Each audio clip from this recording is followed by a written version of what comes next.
Alors, je continue. Alors, pour former une fonction amide, plutôt pour former un polyamide, en fait, on peut aussi, on avait vu tout à l'heure, en fait, on a besoin d'un acide carboxylique, d'un diacide carboxylique, ok? Et de quoi? Et de diamine. NH2, NH2. Donc, on a dit que c'était possible. On peut aussi l'avoir, en fait, en une seule molécule. C'est-à-dire, la molécule, elle est à la fois un nucléophile, elle possède à la fois un site nucléophile et un site électrophile. Donc ici, j'ai mon acide carboxylique qui est là. Et là, par exemple, j'en mets 6. 1, 2, 3, 4. Alors, 1, 2, 3, 4, 5, 6. Et du coup, j'aurai ici, j'aurai pas de carbonyle, j'aurai l'azote. Ok? J'aurai NH2. J'aurai l'amine. Donc, on va pas faire comme en orga, par exemple, une réaction. Voilà, comme ça, intramoléculaire. Rappelez-vous, on a plein de molécules dans le milieu. Dans le milieu, on a beaucoup de molécules.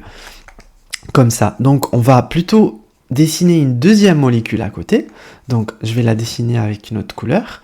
Donc, ici, j'ai NH2 qui est lié, alors, séparé 1, 2, 3, 4, 5, 6 carbones. Et le sixième, c'est un carbonyle, c'est un OH. Donc, ils vont réagir ensemble. Alors, c'est qui va réagir avec qui? Il y a lui, donc l'azote. C'est pareil. Lui, c'est mon nucléophile. Ok? Je vais considérer juste, je vais ne regarder que l'azote. En fait, ça, c'est mon nucléophile. Ok? Et ça, c'est mon site électrophile. Donc, le nucléophile va attaquer l'électrophile. Comment on fait? En fait, lui, il attaque ici. Pareil, on rentre pas dans le mécanisme, dans le détail du mécanisme, mais on chasse un H-, ok, dans le milieu. Et on forme, à ce moment-là, on a formé une liaison amide, ok. Donc, il y a un des H, en fait, ça a été expliqué tout à l'heure sur la vidéo précédente, je vais pas la refaire normalement, il y a un des H qui part, ok, sous forme de H2O, ok. Donc, il va être attaqué par H- et en forme de l'eau. Donc, moi, la première chose à faire, c'est toujours regarder où est mon nucléophile, où est mon électrophile. Ensuite, on vient dessiner la fonction qu'on va former. On sait bien qu'on va former une fonction amide, donc moi je dessine directement une fonction amide sans trop réfléchir. Voilà, ici, fonction amide, je ne vais pas continuer. Alors, qui va réagir avec qui? Alors, laissez-moi juste dessiner ça propre. Voilà. Alors, qui va réagir avec qui? Donc, lui, il attaque ici. Ce carbone du carbonyle, c'est celui-là. Ok. Et du coup, l'azote en rouge, c'est celui-là. Il a perdu un proton, donc il n'aura qu'un seul. Et il aura les 6, 1, 2, 3, 4, 5, 6 trucs. Ok. 6. Et sur le sixième, en fait, on a ça. Bon, on va pas continuer. Ok. Bon. Ok. Là, pareil, je reprends ma molécule bleue. Donc ici, j'ai attaqué. C'est ici.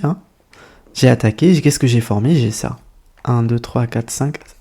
1, 2, 3, 4, 5. 1, 2, 3, 4, 5. Ok.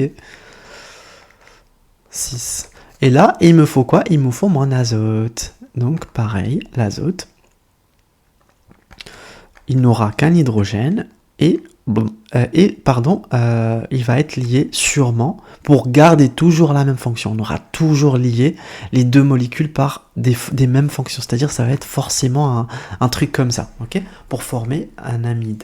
Vous aurez que des amides en fait. On peut pas avoir ici, on peut pas en fait ici avoir un truc comme ça, pareil comme ici. Non, toujours. C'est comme ça en fait. Comme ça, si vous réfléchissez comme ça, en fait, vous allez pas vous tromper. Donc là, ici j'ai un H, ok. Voilà.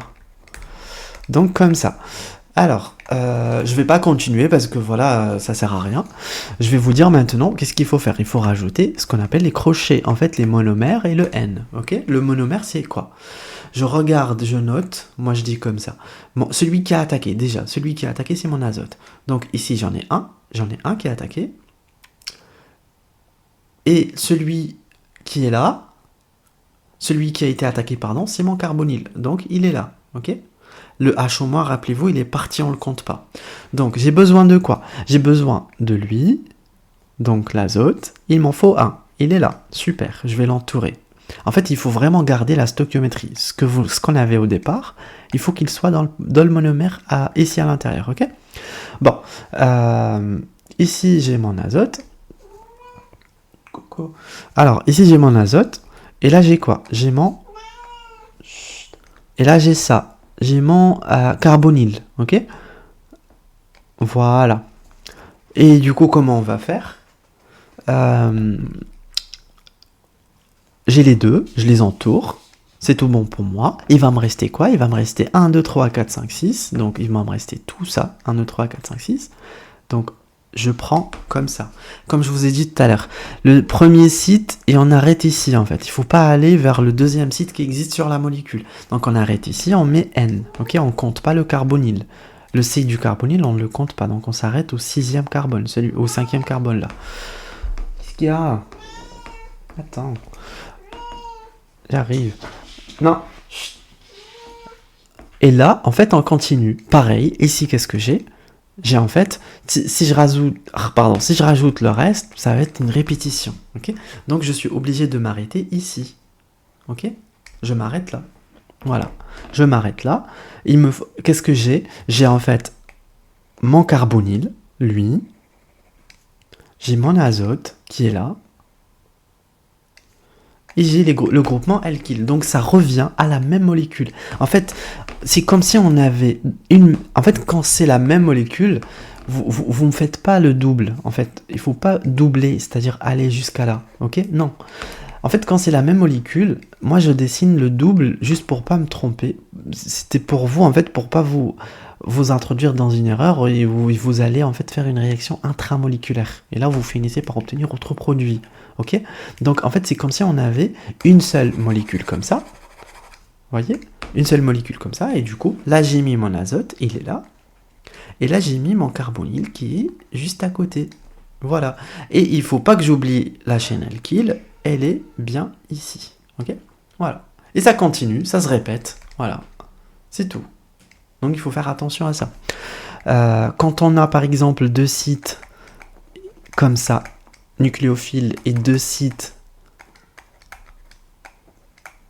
électrophiles, comme ça, j'arrive.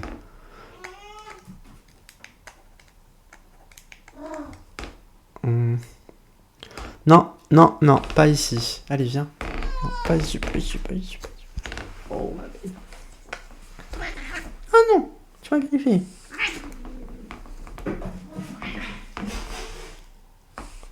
Elle est nerveuse. Bon, on m'a griffé. Bon, du coup, ici, j'ai un OH, ok? Donc, en fait, quand on a deux comme ça, on forme déjà, par exemple, l'ester. Donc, ici, j'ai un O. Alors, d'un côté, je m'arrête. En fait, je compte. J'en ai deux, ok? J'en ai deux oxygènes. Il y en a un qui va être là, lié à ça. Et il y a le deuxième, en fait, qui va être quoi? Qui va être toute cette partie. Bah en fait là, quand j'ai deux molécules différentes, je suis obligé de mettre cette partie-là alkyle et cette partie-là alkyle. En fait, on a deux oxygènes et on a deux carbonyles, ok? Deux carbonyles et deux oxygènes. Il faut mettre les deux. Je vais vous dire comment. En fait, là, on aura cette partie-là avec un deuxième... parce qu'il est lié à un carbonyle, là, pareil, carbonyle, et un oxygène, et ça continue. Comment je vais faire? Je vais mettre mes crochets comme ça. Je vais compter, j'ai un O là, et un O là. Donc, j'en ai un, et le deuxième, il doit être ici, ok? Je m'arrête toujours avant ce deuxième, ok? Il faut toujours, quand vous avez deux sites nucléophiles, par exemple, ou électrophiles, arrêtez avant l'autre. On s'arrête, comme ça, on a un oxygène et la chaîne alkyle. Là, j'ai déjà ma chaîne alkyle, je l'ai mise. J'ai mon oxygène. Il va rester quoi? Il va rester ce deuxième oxygène ici. Je vais le compter avec l'autre extrémité. Parce qu'il y a une autre molécule qui va attaquer ici. Ok? Donc, mon deuxième oxygène, il est là. Donc, toute cette molécule, elle est présente.